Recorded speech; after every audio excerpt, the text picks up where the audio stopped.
आर्थिक सुनामी आ रही है, भयंकर आर्थिक सुनामी अब आ रही है। उसका कारण है कि हिंदुस्तान का जो प्रोटेक्शन का सिस्टम था, जो इंटरनेशनल इकोनॉमी से एक प्रकार से शॉक अब्जॉर्बर था, उसको बीजेपी ने हटा दिया है। तो एक तरफ से भयंकर आर्थिक सुनामी आ रही है, प्राइसेस बढ़ रही हैं, और ये अभी शुरुआत देखी है आपने। ऐसी इकोनॉमिक क्राइसिस आएगी हिंदुस्तान में जो आपने अपने लाइफ में नहीं देखी होगी। ये हो रहा है, इसको अब कोई रोक नहीं सकता है। दूसरी तरफ क्या हो रहा है, हिंदुस्तान के अंदर, सिस्टम के अंदर इंस्टीट्यूशनल रिवोल्ट हो रहा है। तो आप सोचती हैं कि इलेक्शन कमीशन फुली कंट्रोल्ड है। वो 3 साल पहले फुली कंट्रोल्ड है। चीफ इलेक्शन कमिश्नर के मैसेजेस मेरे पास आ रहे हैं, head of intelligence system, senior judiciary, सारों के सारे रिवोल्ट कर रहे हैं, इंफॉर्मेशन दे रहे हैं हमें।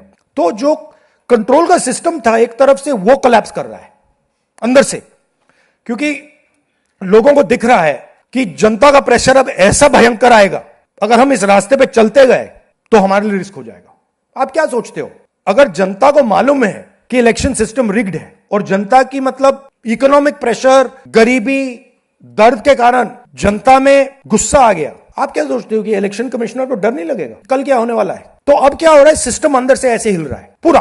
और मैं आपको ये बता दूं कि मेरे पास इंफॉर्मेशन आ रही है, सिस्टम मुझे इंफॉर्मेशन दे रहा है, मोदी जी के बारे में, शाह जी के बारे में, उनके बेटों के बारे में, मिनिस्टर्स के बारे में, अजीत डोवल के बारे में, पूरा इंफॉर्मेशन है, धड़ाधड़ धड़ाधड़ धड़ाधड़ हमारे सिस्टम से ही आ रहा है। अब यह हो सकता है कि जनता के प्रेशर को यह सप्रेस करने की कोशिश करें, इमरजेंसी जैसी चीज कर दें, हो सकता है। बट अब हम दूसरी स्टेज में जा रहे हैं। पहले हम फुल कंट्रोल स्टेज में थे, अब ये आउट ऑफ कंट्रोल जा रहा है इनके। मैं मोदी जी के पास जाता हूं, जब मीटिंग में जाता हूं, मैं आपको बताऊं, मेरे पास मोदी जी के पर इतना इंफॉर्मेशन है, मोदी जी जानते हैं, मैं भी जानता हूं।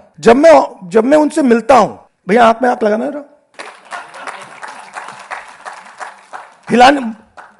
हिलना पड़ता है, क्योंकि वो जानते हैं कि जिस सिस्टम को मैंने कंट्रोल किया था वो सिस्टम कोलैप्स कर रहा है, और पूरा इंफॉर्मेशन इसको दे रहा है। तो ये डायनामिक चल रही है। और आप देखना, मेरे अंदाजे से, मेरा असेसमेंट है, 1 साल के अंदर मोदी जी प्राइम मिनिस्टर नहीं होंगे।